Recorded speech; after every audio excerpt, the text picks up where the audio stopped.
Welcome back to another episode, and in this episode we are going to be fitting this motorhome window. So the window comes in three parts. You've got the main window itself on the aluminium frame. You've got an internal flange, and that creates like a sandwich effect. So we're going to be screwing this into this. And then you've also got later on the blind and the fly screen cassette, but that will go on later on. So first thing we got to do is measure our window. So we already know this is an 1100 wide, and that is from the external edge here over to this external edge, and the same on the height. We got 1100 by 450 to cut out, and this is going into the sliding door. Now there's a couple of things you need to be careful of when you do this, because to fit these windows it requires a frame inside, so like a batten frame, and you've got to measure the panel on the inside, the space you've got, and make sure that you've got enough space going around for your batten system. Now we use 2x1 battens, and we're familiar with this particular window, but we do know on the corners we have got to curve the corners a little bit because it is very close. So this is the biggest window we can get in both the sliding door panel and the panel opposite. Now the other thing you'll also notice, it's got a bar here, and yes, that is going to need cutting out. We'll come to that later in the video, but for now we need to measure our 1100 across and our 450 down. Now again, we know this falls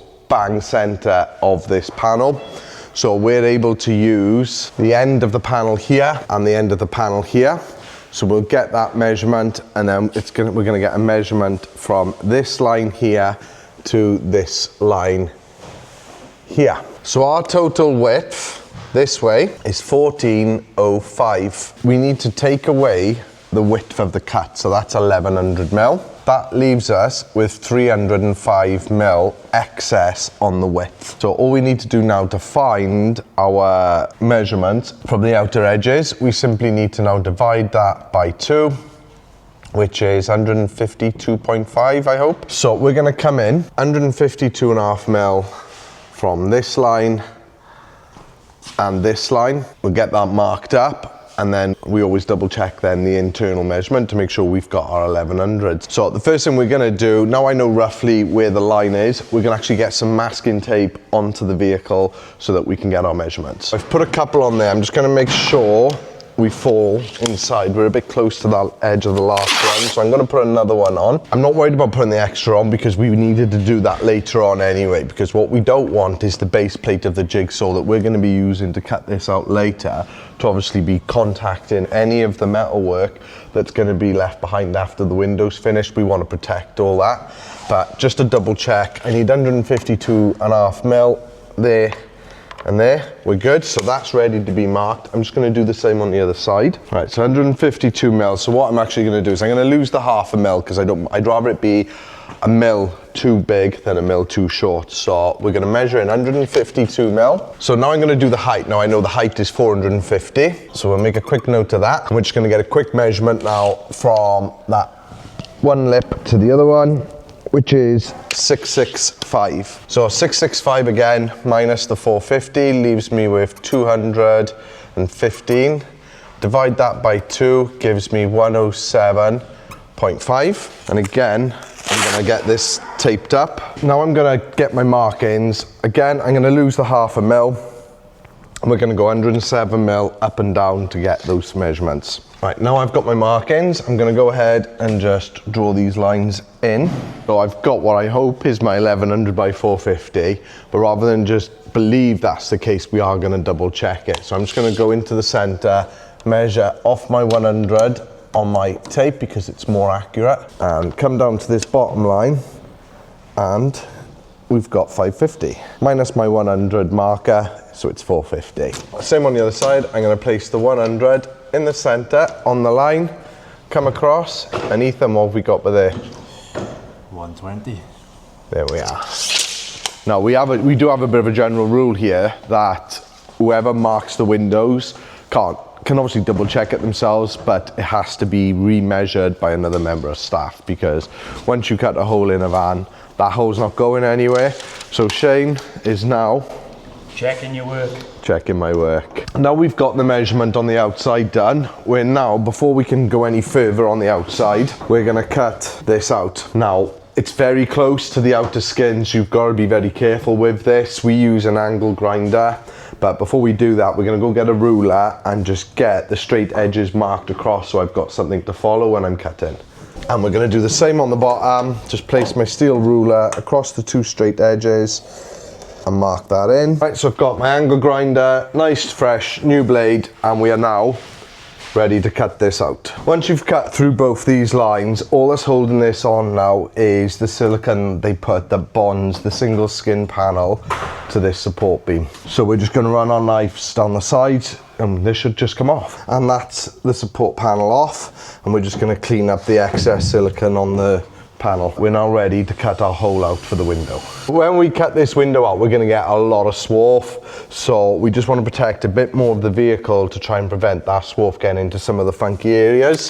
So we always seal the door seal, both left and right.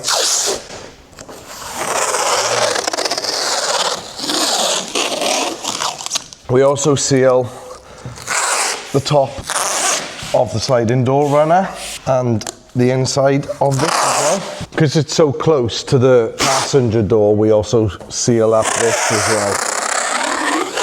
We're going to cover the handles completely. We're also going to be covering the top moulding on the side panels. Okay, so we've got good protection on everything now, so you need to make sure anywhere where your blade gets hit, so any sticking out profiles like the bottom and top here are covered. We tend to come a good section out to the side, because if you're turning, those little metal filings can get stuck to the underneath of the jigsaw pad. And what I mean by that is this section here. Now, if you actually look by there, if I can get you the good light in, you can just see some metal shavings. When you're cutting metal, the metal gets hot, okay, and the bottoms of these are plastic. So we always protect it. We also periodically will check the base of the jigsaw, make sure there's nothing in there. So we'll give that a clean and that'll be good to go. The first thing we need to do, again with our step drill bit, we are gonna put a couple of holes on the inside corners, just for our blade to get into, and then we're gonna be following the lines that I've cut. Once that's cut out, we'll then do a dry test fit of the window to make sure that's all good, and then I'll show you the next steps. Now, we do use nibblers on bonded windows, but with motorhome windows, we need to be very precise. So we're going to be using a jigsaw with a metal jigsaw blade. You can see the teeth are very fine on here.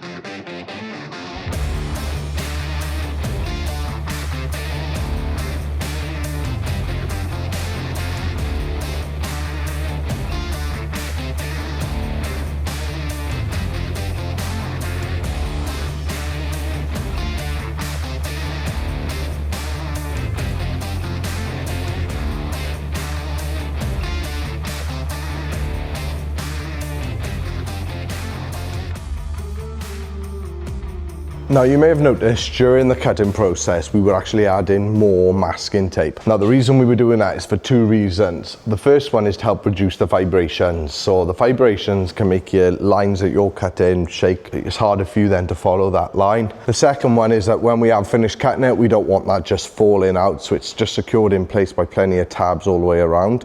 Now, we have cut this all the way out. So Ethan can go inside.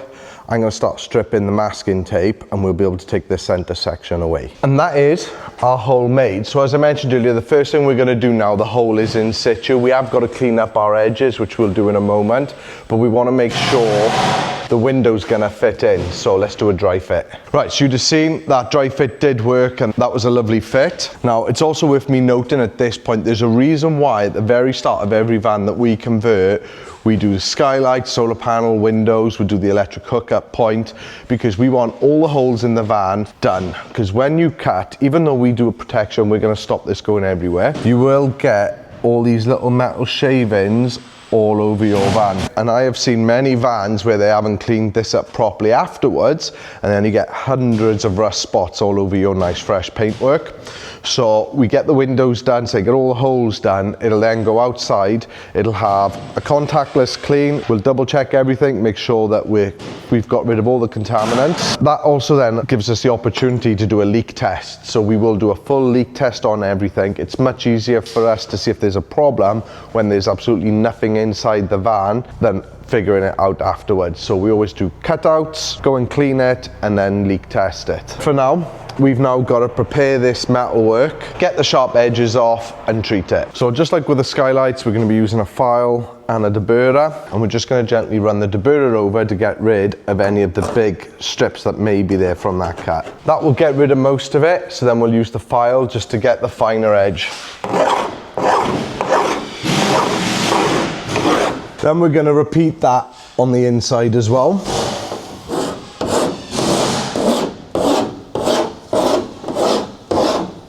That's filed lovely now, so this is now ready for us to remove the masking tape and we can get that treated. Right, we're back with the isopropanol alcohol and we're just going to clean all these fresh edges just to make sure they're completely contaminant free. Then we're going to set up to get this treated. So again, just like the skylights, we're going to use the primer, but we're going to be using masking tape to make sure we don't overspill the area that we want to treat. So we've run the masking tape just to leave a few mil going all the way around, and we're going to treat that. Now this will get 2 coats, so you need to go around the outside, the actual bare edge, and we do the back side. We'll give that about 20 minutes to dry and then we'll do it again. It's our first coat on the outside and on the inside as well. Let this dry and we'll do it again.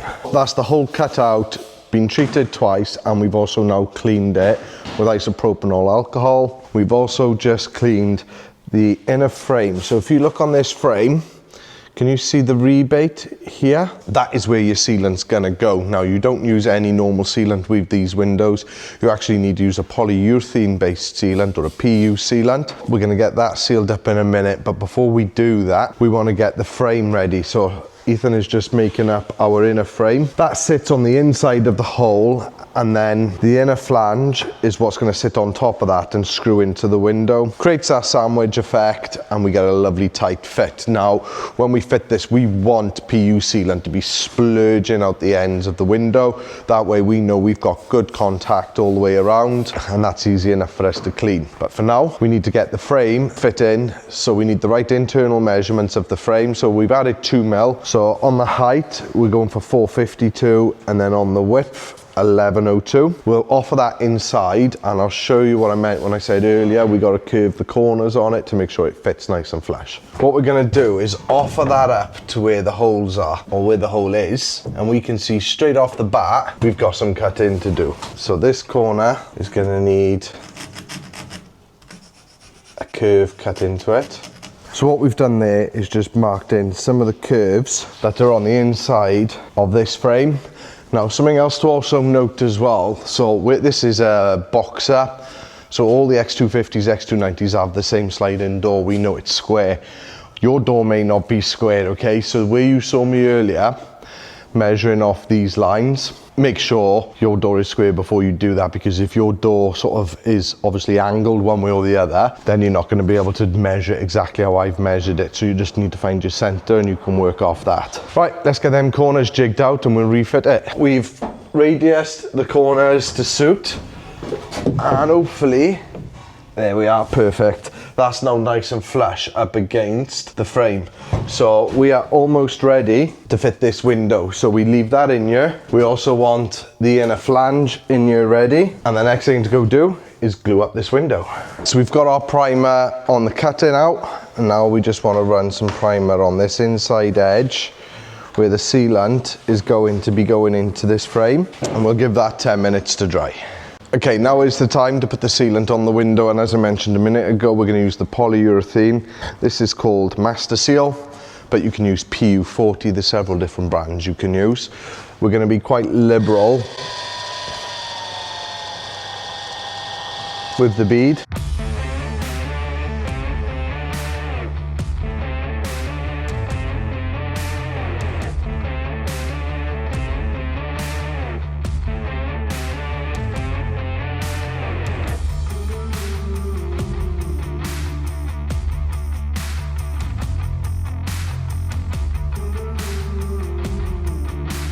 So we've got our silicone on, now we're going to get it onto the van.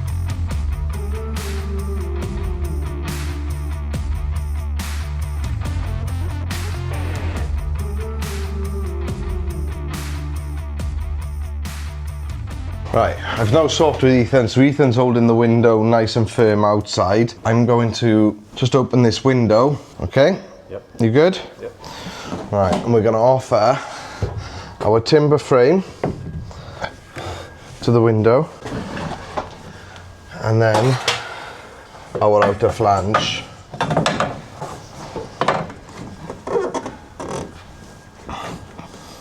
Nice. Right, if you do me a favour and just pinch there where my hand is, come around and that's it, you got it? Right, so that's all screwed in. Now, if you are using these motorhome windows, you only want to use the smaller screws they supply to fix the outer flange to the actual window, because they do supply a 14mm screw, but that's if you need a much bigger batten to pack the outer frame out. If you use the 14mm screws, in this instance, we would go right through the window, and yes, been there, done it, we've got that t-shirt. So that is now fixed. On the outside, you can see we've got this to clean up. So we're gonna clean that up now. Polyurethane is quite difficult to clean, and the best thing that actually tackles this and cleans it off very nicely, we've tried lots of different wipes and product, and it's Big Wipes. No, I'm not sponsored by it, but genuinely, they get the polyurethane off beautifully, which is our next job. When you go to clean these, we get a piece of plastic. So in this case, it's a packer trim, 1mm. We cut it straight, so I got 2 square edges, and we want one of the wipes. Now, to get the worst off to start with, we're just gently gonna rub that up the corner,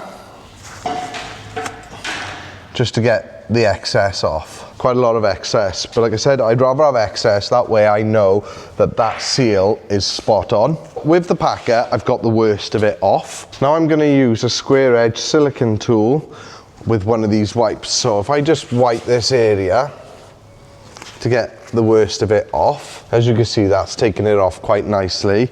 And then just to clean up that very inside corner edge, we're just going to run a silicone tool down it like that.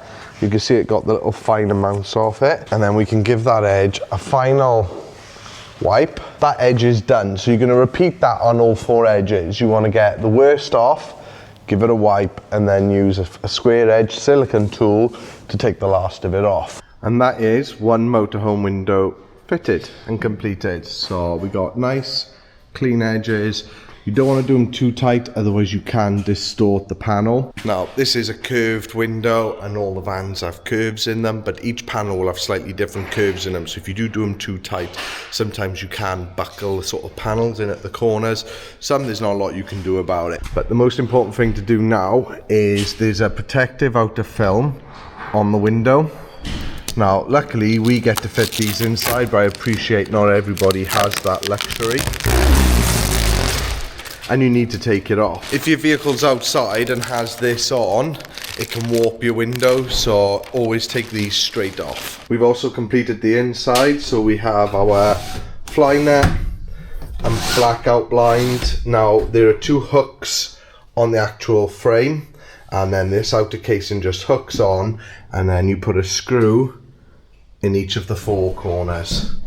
Then I've got somewhere some little white caps to fill those in. Now, only on the sliding door do we put this cassette on, because if we ply line it and put this on top, it interferes with the kitchen. However, if we were putting the window anywhere else, like it's having another one here, we won't put this outer cassette on. We will then ply line it, we'll do our reveals and whatever finish the customer's chosen, and we will screw this then directly onto the ply rather than it hooking onto the window. It doesn't really matter which way you do it, that's the way we do it. We could, like this one, put them on the hooks of the frames all around, and then you catch your ply around it. We just think it's a cleaner finish when it's on the ply, but we can't ever do it on the sliding door because, like I said, it interferes with the kitchen. When we do get a van in with a bonded window, we will also do a new video on how to do bonded windows and our current process for doing them, but we'll catch you on the next one.